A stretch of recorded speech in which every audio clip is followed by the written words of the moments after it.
is coming up to 17 minutes to 9. David Cameron said that his deal has secured a special status for the UK in the EU, which will be better for business. Yeah, he's got the backing of the Confederation of British Industry. That's the country's biggest business lobby, but not all groups are convinced. Now, to discuss the detail, we're joined by Marcus Brew, who's Managing Director of Unter UK. It's a waste recycling company who wants to remain in the EU, and also whether this Scott Fletcher, founder of the technology and data services company A&S Group, who wants Britain to leave the EU. Gentlemen, good morning. Morning. Marcus, you are clearly reassured by what you've heard from the Prime Minister. Yeah. Reforms, a reformed EU, and one that you still very much want to be part of. Absolutely. I mean, our business on a daily basis buys goods from the European Union. We're part of an Austrian company.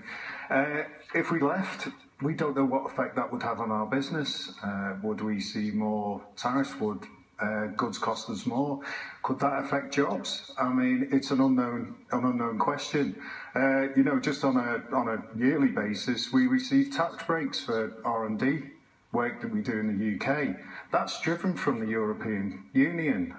If we lost that, would we be able to put the investment that we do back into the UK economy?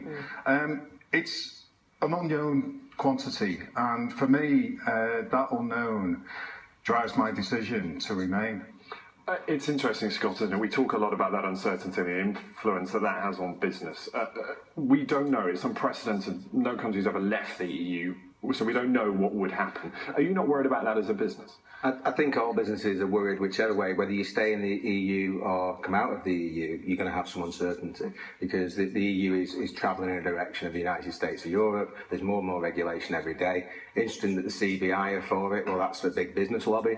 So, you know, what about the small businesses? 5% of businesses export in the UK, 95% don't, and they all have to deal with the regulation. It's interesting what you say about R&D tax credits being driven by the European Union. Well, this is money that we've given to the European Union that's coming back. You know, if we didn't give it in the first place, we'd have twice as much, and it'd be up to the politicians in Westminster to dispute it, not the politicians in Brussels. And that's fundamentally what I believe is right. Yeah, but there's no guarantee that if that money wasn't spent or given, shall we say, to the European Union, that the government, whether that's the existing government or future governments, would decide to give the subsidies back to business or the tax breaks back to business. Well, that's right. But who would you rather make those decisions? Unelected bureaucrats in Brussels, or the people we elect in Westminster? And fundamentally, that's democracy. So yeah, fine. Yeah, but we would take them out of Parliament if they didn't make the right decisions for business. Yeah, but you're saying that politicians would be different in the European Parliament than they would be in the UK Parliament. Well, it's not the European Parliament that makes this legislation. That's the issue. It's commissioners, and they're